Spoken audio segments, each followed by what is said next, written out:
Hi everyone, welcome back. Today I wanted to talk about California on lockdown.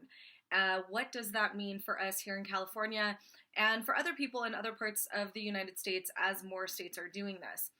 Um, First, I want to say we are not under martial law. Martial law is direct military control of normal civilian functions. This usually happens if, like, the United States has some natural disaster or something where looting or rioting or something like that is taking place. This needs congressional approval. So this is not happening. Gavin Newsom cannot order martial law without getting Congress involved. So um, what he asked for was an order to stay at home. The term shelter in place is being used a lot, and we think if we're sheltering in place, that means that we can't go anywhere, that we're stuck in our own home. And that's not exactly what this is. So I've done a lot of research on this today to try to give you the just kind of like the most important parts of this and what it means for us as Californians. So Governor Newsom ordered, it was a stay at home. LA actually did something similar right before. It was called Safer at Home or something. Yeah, I think it's Safer at Home. So basically, if you have an essential job, and here's the list of essential jobs that I saw. If you work for food, by the way, thank you. If you work for a grocery store, because it is insane out there.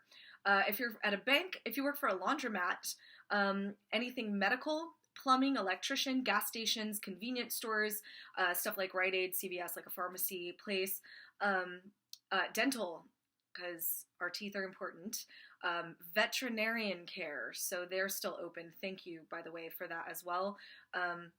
Any kind of food for takeout. So if you're in a restaurant, you can't do sit-down dining, but that restaurant can do curbside, takeaway, that kind of thing. So if you're going to one of those essential jobs, either you work at one or you need to go to one, you're free to do so. Get in your car and go.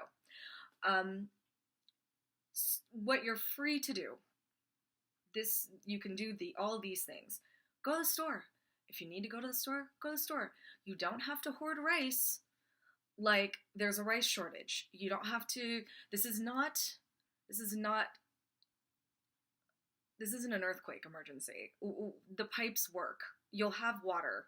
We have we have all of that. So you don't have to hoard the stuff. Just, you need to go to the store, go to the store.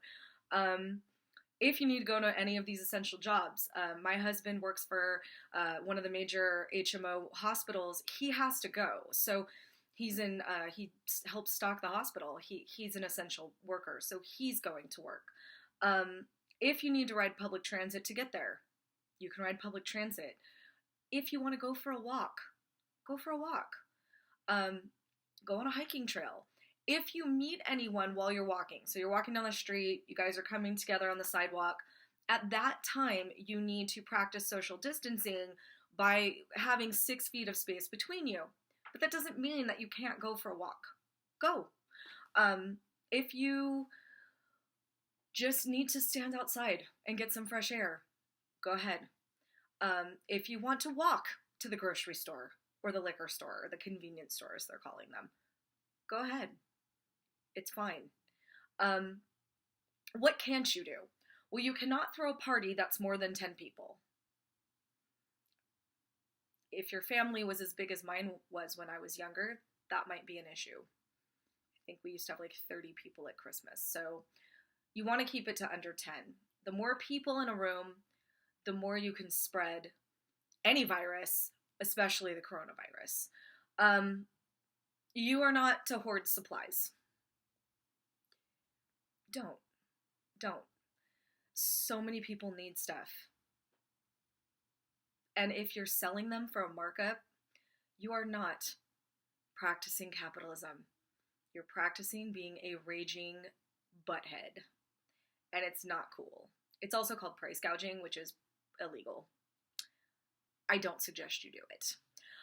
You cannot go to a gym or a theater or a bowling alley or any of those places. They're closed. Knott's is still closed. Disneyland is still closed. Magic Mountain, all those places are closed. So they're even starting to close state parks. for camping and for a variety of other activities. So you are not able to do those things. They ask that you do not go to the mall. You don't go to Ross. You don't go to any kind of major department-y type store. Don't go to a playground. I get it. Littles have so much energy and they're probably going crazy right now. Just take them outside, or take them to a park, but not to the playground part, and invent something.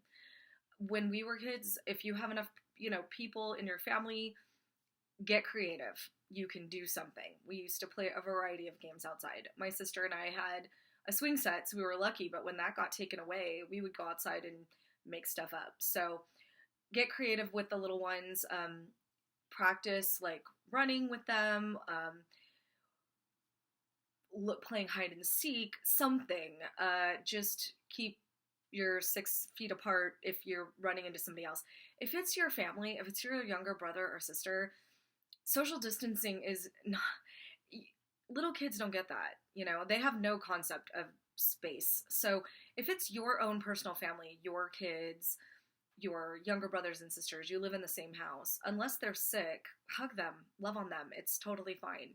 If somebody in your house becomes sick, that's when you need to call the doctor and they'll give you kind of what you should be doing at that time. But you can hug your littles, you can hug your mom.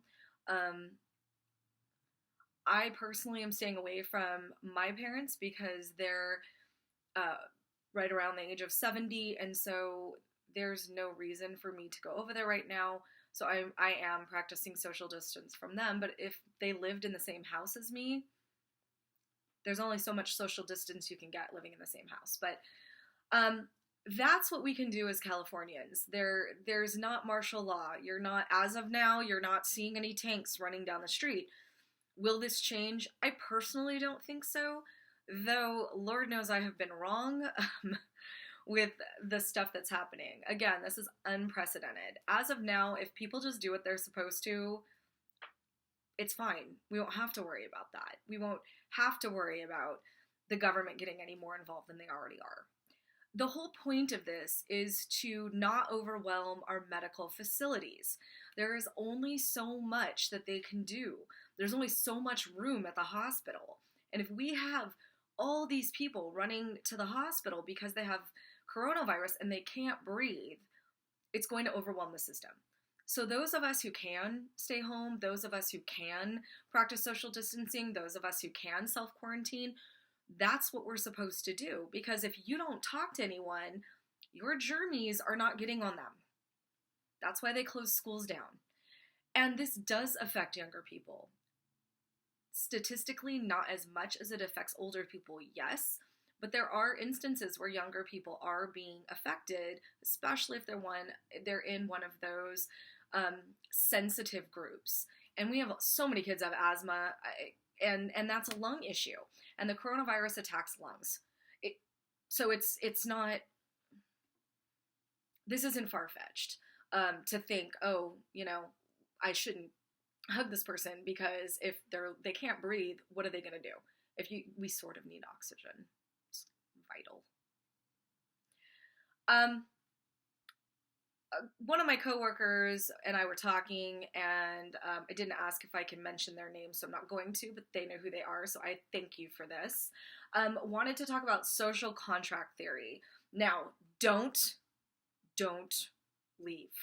I promise. This is not boring. And I'll make it fast. So if you remember history at all, we talk about Hobbes, Locke, and Rousseau. They're old guys who are dead now, so if you don't remember them, it's fine. What is social contract theory? I'm going to read it. I have my notes. People that live together in society have an agreement that establishes moral and political rules of behavior. Explicit, the U.S. Constitution. It outlines what the government can and can't do, right? And it outlines our rules as citizens. Social contract theory is we have an agreement in society to do what's morally and ethically right. okay?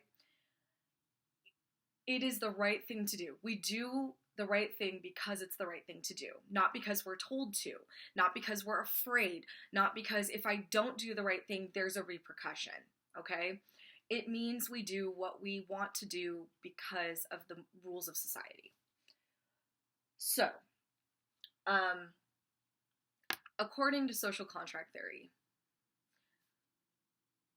if I am asked to stay home for the greater good of society, then I am morally and ethically obligated to do so because it's the right thing to do. And I think that deep down inside, the majority of people want to do what's right. I think fear is what motivates people to get into fights at the grocery store over toilet paper, and fear is the catalyst to make people act irrationally. And what we have to do as a society is stop, take a breath, hold, pause, and ask ourselves, what is the right thing to do in this situation? And I think that once that fear passes, we see people doing what's right and what's good.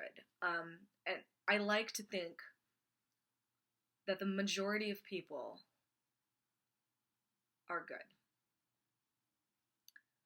In my 13 years in education, I have rarely come across anyone, adult or child, who is inherently evil.